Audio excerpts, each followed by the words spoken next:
Seja bem-vindo ao canal Futebolaço, eu sou o Dieguinho. Bom, galera, tá entrando no ar mais um pós-jogo do Dieguinho e segue tudo normal no Clube de Regatas Vasta Gama. Talvez um dos clubes mais regulares do país. Ele perde em casa, ele perde fora, né? São Januário virou padrão.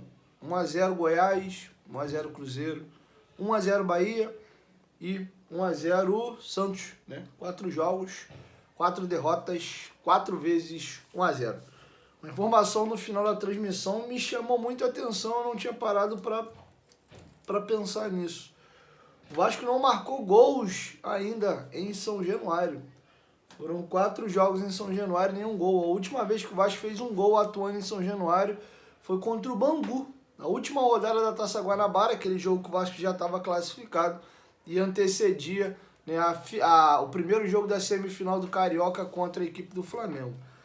Cara, antes de falar um pouco do jogo, eu vou trazer alguns relatos aqui de como foi a minha experiência de assistir ao jogo hoje.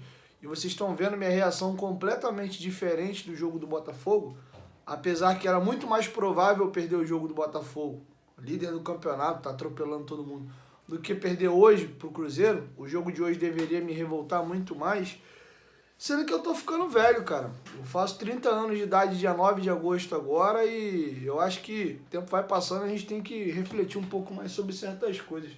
Do que adianta eu ficar me estribuchando em casa, gritando? Para até dar um pouco de contexto para quem não entendeu, viralizou até meu pós-jogo de Vasco e Botafogo.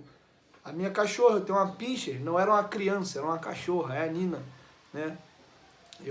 Quando eu grito muito, não sei se ela tem o tímpano sensível, ela fica morrendo de medo, se treme toda, e sempre que eu vou gravar meus vídeos, ela entra aqui pro quarto e fica aqui no cantinho. E aí, conforme eu começava a gritar e a porta fechada, ela se batendo toda, e eu todo, Carla, tira a Nina daqui, tira a Nina daqui. E a Nina começou meio que a passar mal, né? E aí a minha esposa até mandou eu parar de gritar, eu continuei gritando e ela acabou resmungando lá. Então, cara, do que adianta ficar se matando, se estribuchando aqui? A gente tem um resto de sábado ainda, tem um domingo.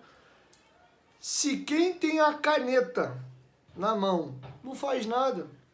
O Vasco tá com a pior campanha da história dele. Nem quando era clube associativo, todo quebrado, o Vasco nunca fez uma campanha tão ruim. Se quem tá hoje sentado lá, Luiz Melo, Paulo Brax, Jorge Salgado, Josh Wander, Don Dressfield, Johannes Spora, PQP, não faz nada, cara. Vou eu ficar aqui na minha casa gritando igual um maluco, fazendo a minha cachorra passar mal. Olha, eu acho que a gente está entrando, que é o pior dos sentimentos.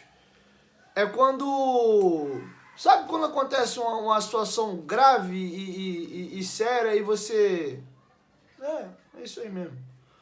Sabe? Você está normalizando a desgraça, você está começando a ficar indiferente. O que aconteceu de diferente hoje? Mais uma derrota. Minha esposa estava do meu lado vendo o jogo hoje. Quando sai o gol do Machado, o gol de falta do Cruzeiro, aos 48 minutos, aqui, ó. Sempre quando sai gol eu marco uma bolinha, né? Um asteriscozinho do lado, marco como é que foi o gol e tal. Meu caderninho que eu uso para trabalhar. E, cara, bateu a falta, eu olhei pra televisão, falei, porra, a gente é cagado de urubu, né, cara? O jogo tá igual. O Peck teve uma oportunidade limpa de fazer o gol. A única jogada do Cruzeiro, o cara bate uma falta meio sem ângulo, o goleiro dá um passo para dentro, quando pula meio atrasado, não forma bem a barreira, né? Chega atrasado, toma o gol. Eu ainda pensei, talvez fatalmente o jogo vai acabar 1 a 0 com esse lance. E não deu outro. E no lance seguinte, nos 50 minutos, o Serginho faz uma bela jogada, acha o Matheus Carvalho, ele bate cruzado, a bola passa raspando a trave e não entra. Assim, cara, é uns negócios que você para pra pensar assim, estranho, cara. O gol que o Peck perde, né, no segundo tempo aqui, aos 39 minutos, um lateral batido na área, né, alguém raspa, não lembro se é o Maicon, a zaga do Cruzeiro bate roupa, bate cabeça, e o Ryan vai entrar para fazer o gol, ele domina o Peck, entra na frente dele, e aí o Peck pega na bola de famoso raspa-bosta que a gente fala no futebol, perde um gol na pequena área, assim, dá tudo errado, cara. É um negócio, assim, bizarro, sabe? E falando desse contexto de merda, e eu prometo que eu não vou ficar me gritando, esperneando aqui não. O William Batista, cara, tentou algo diferente. Eu, até que me acompanha no Instagram lá, viu que eu fiz um storyzinho de forma humorada, mas criticando a escalação, pela ausência simplesmente de uma peça. Aí ele podia escolher o que ele quisesse. De um centroavante. A ideia, ele jogou num 4-2-4, né? Ou num 4-4-2, num 4-4-2 com meias abertos, né? Não mais centralizados, ou num 4-2-4 com esses dois pontas mais recuado, com dois atacantes dentro da área. Tentou, o Vasco era um time móvel, com esses jogadores mais leves, ele conseguia marcar mais pressão, o time do Cruzeiro, o Cruzeiro tinha dificuldade de jogar. Até anotei números da primeira etapa, 50% de posse de bola para cada equipe, 2 chutes no gol de cada time, e o Vasco roubou 6 bolas e o Cruzeiro 2, ou seja, o Vasco competiu um pouco mais. Mas, tirando esse momento da hora de marcar, quando o Vasco precisava segurar a bola, ele não conseguia. Tinha um buraco no meio. Por quê? Você tinha 2 volantes por dentro, desses volantes vinham buscar a bola no pé do Capaz e do Maicon, e os meias, né, eram praticamente pontas, eles estavam abertão e ficava um buraco enorme, não tinha ninguém aqui no meio. E os 2 atacantes lá dentro, o Eric Marcos e o Gabriel Peck. E aí você não conseguia conectar essa jogada e por várias e várias vezes no primeiro tempo, o Maicon tentava o lançamento longo e o Capasso. Eles erraram praticamente todos os lançamentos. O Maicon acerta um, né, que não foi bem um lançamento, foi um passe mais longo.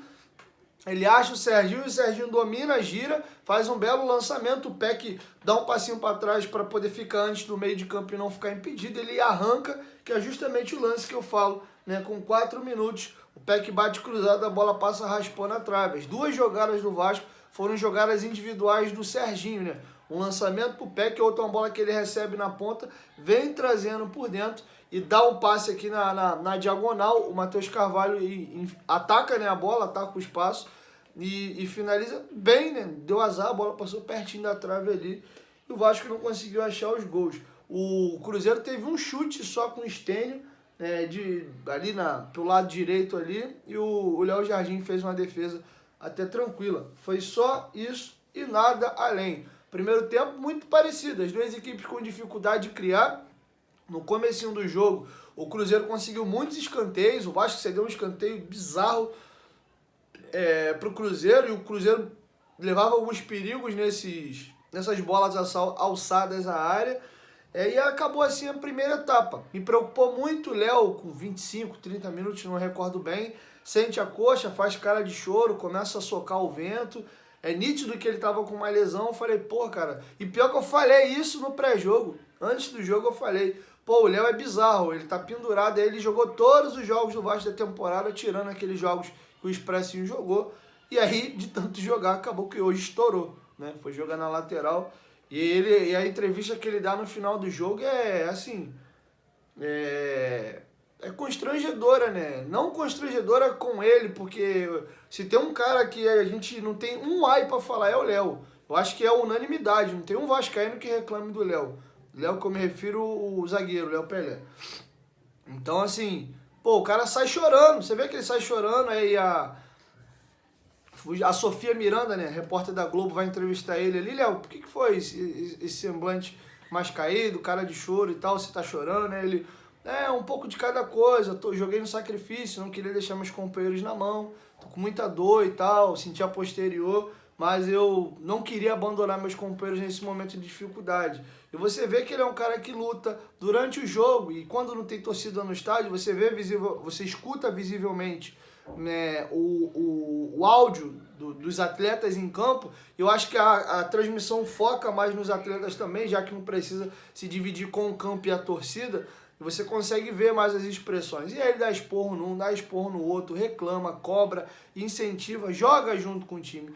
Algo similar ao que eu vejo o William Batista fazendo o tempo inteiro, orientando, disputa, duela, briga, sobe fulano, volta ciclano, joga junto com o time. Mal comparando, a não ser o fator ficar andando pra lá e pra cá, ele lembra um pouco o Sampaoli, o jeito na beira do campo, aquele cara intenso que grita, orienta o time o tempo inteiro. Tem boas ideias, né? Você vê que o time fazia a marcação-pressão ali quando ia bater tiro de meta, tinha algumas coisas ali que você via que já tinha um pouco do dedo do William Batista na equipe do Vasco, tá? Então, assim, voltando, então assim, dá pena do Léo, cara, nessa situação.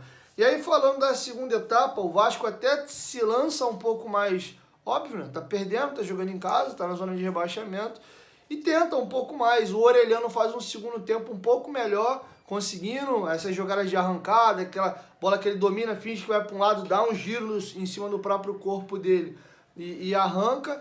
O Orelhano, cara, ele é um jogador que ele tem qualidade, você vê que ele tem qualidade, mas você fica assim, tá faltando alguma coisa. Ele é bom, mas falta alguma coisa. E esse alguma coisa que eu vejo muito se o Vasco é um time que propõe o jogo, amassa o adversário, tem a bola, corre pouco para trás, né, e marca lá em cima, o Orelhano encaixa melhor num time desse. Como o Vasco é um time que corre muito para trás, marca muito o adversário, ele tem uma dificuldade absurda de marcar. Quando ele vai marcar, ele marca mole. Várias vezes ele vem e fecha aqui na função dele, aí ele encosta no jogador. Aí rapidamente ele desliga, o cara faz uma movimentação e sai dele com facilidade. Aí vai ele correr atrás do cara. Ele não tem cacuete nenhum de marcação.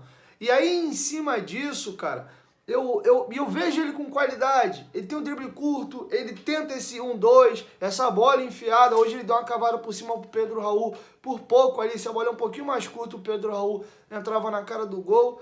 Não testaram ele, eu acho que valeria, cara, a testar, ou não, a gente já tem. Por que não tentam colocar o Orelhano por dentro? Ainda que ele fique do meio e caia pro lado, porque ele tem essa característica de buscar o canto e voltar, não tem problema. Monta um sistema onde oriente os atletas, se o Orelhano balançar, alguém ataca aquele espaço e preenche para não ficar vazio. Mas ele tem, cara, esse jogo cognitivo, esse jogo curto, essa bola enfiada, o drible no terço final do campo, mas ele atrapalha o time na hora de marcar. Tanto que, pra mim, quando acaba o primeiro tempo 1-0, eu ia tirar o Orelhano, não que ele tava tão mal no jogo. Ele até fez uma jogada bonita pela direita, que ele tira aquele driblezinho de futsal, né? Puxa com uma perna e empurra com a outra, vai no fundo e dá pro Peck, o Peck depois tomou uma decisão errada, mas o jogo tava muito físico, tava muito duelo lá e cá, e ele acabava não ajudando, né, nessa hora de marcar. Então fica uma observação sobre o Luca Orediano. Um outro jogador que eu gostaria de comentar, na verdade 3, vou falar dos estreantes, Serginho e Mike, queria falar do Matheus Carvalho, cara.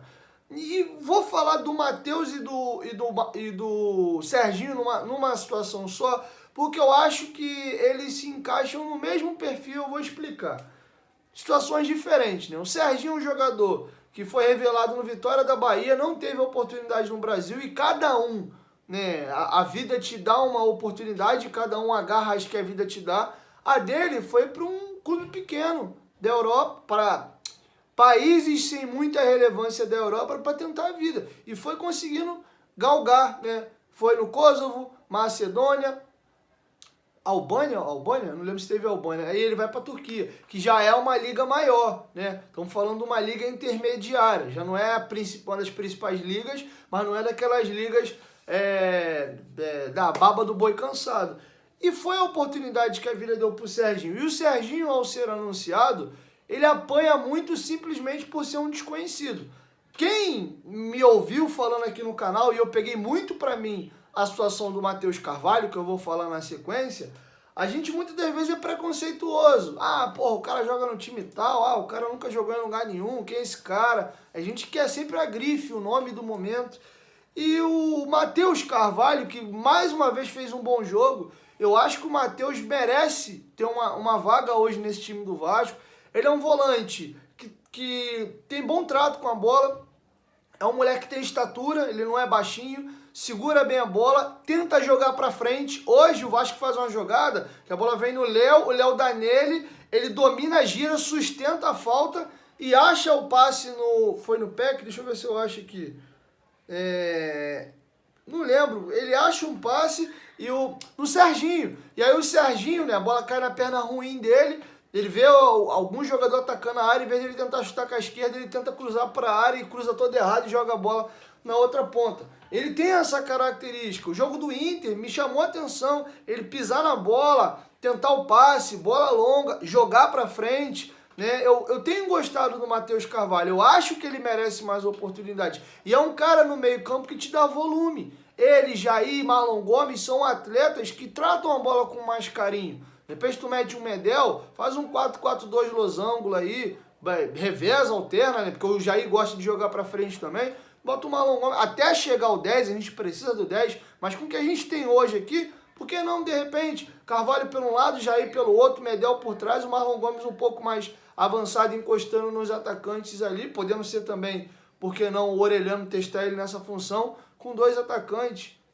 Enfim, mas o Matheus é um jogador que sofreu essa questão de, porra, traz cocão, pô, o cara era reserva no Náutico, tá jogando muito bem, cara. Então, assim, gostei da partida do Serginho, mostrou um jogador que tem qualidade, ele é um craque, ele vai resolver o problema da ponta esquerda do Vasco, o Vasco não vai cair por causa do Serginho, meu Deus, virou ídolo. Ninguém tá falando isso. Só deu pra ver que ele não é, né, um jogador ruim, não é, né, essa coisa ruim como talvez muita gente pintou, sem sequer conhecer. As 2 melhores jogadas do Vasco, a não ser no lance, né, meio moda boi bambu, né, que o boi bumbá, que o Léo mete aquela lateral na área e vê que bicho que dá, que foi o lance que o Peck perde um gol. As jogadas que o Vasco conseguiu criar, as 2 com o Serginho. Lançamento pro Peck e a bola que ele vem driblando da esquerda para dentro e dá um passe bonito pro Matheus Carvalho finalizar. Gostei, jogador com qualidade, voltou, roubou algumas bolas,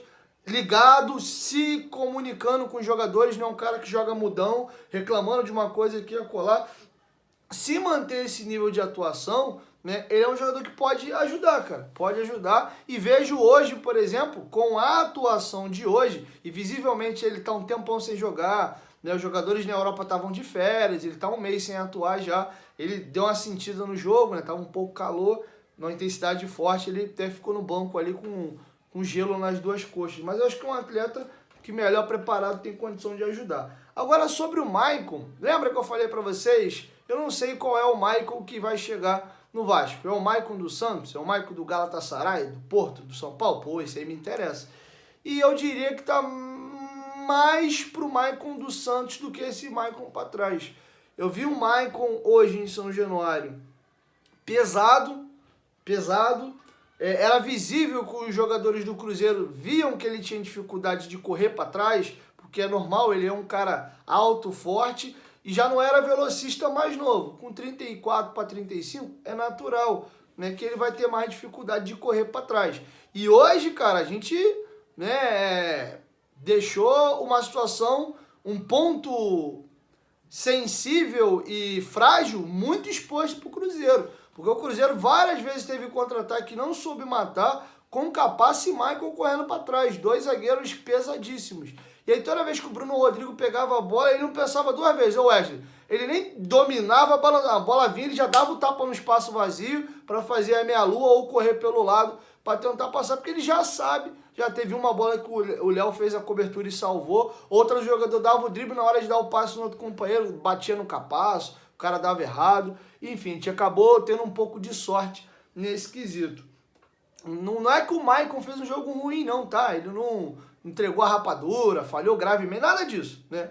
Nada disso. Tentou sair jogando, jogou. Eu pensei que o Capaz ia jogar na esquerda e ele na direita, mas foi ele o deslocado para a esquerda. Ele tentou alguns lançamentos, errou um passe meio feio que ele foi virar, mas fora isso, não vi nada que me chamou muito a atenção, a não ser a questão dele ser muito lento, né? E os jogadores terem alguma facilidade para tirar dele. Isso me preocupa, eu não sei como é que a gente vai encaixar o Maicon. Se você deixar ele de mano, com atacantes rápidos, aí a gente vai sofrer. O mesmo vale, por exemplo, para o Capasso. O Capasso, quando um cara às vezes vai passar, ele lambe o cara, ele tomou até um amarelo hoje, está fora da próxima partida.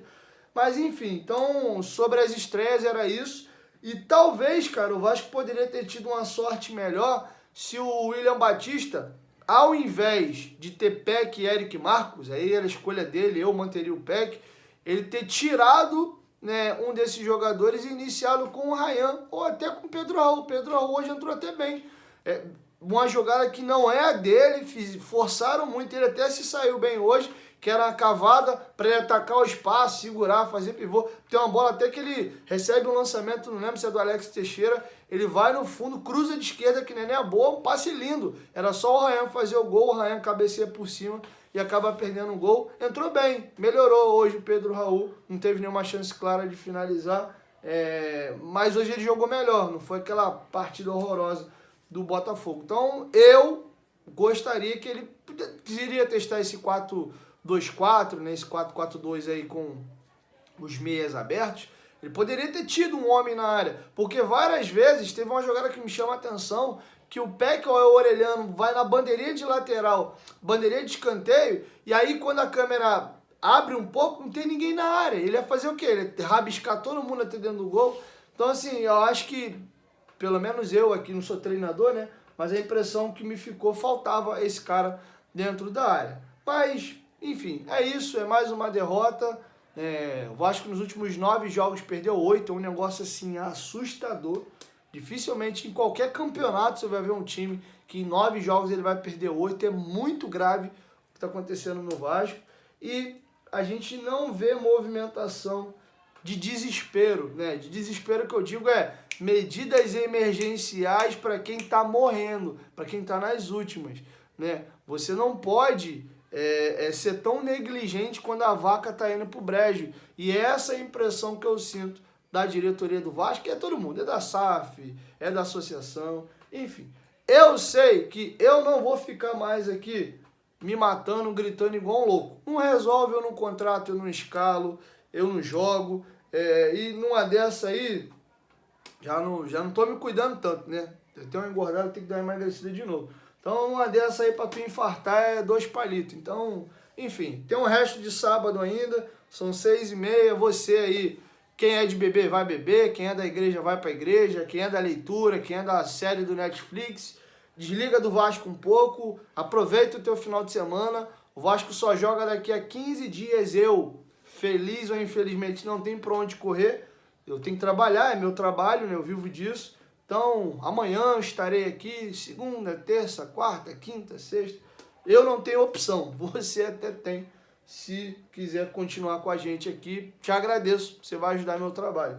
Mas confesso, cara, que se não fosse o fator trabalho, a minha vontade era dar um pausezinho, dar uma respirada e daqui a pouco eu voltava. Principalmente, vai ter 15 dias sem jogo aí, voltava no dia do jogo, porque não tem como a gente não ver o jogo, né? A gente não consegue.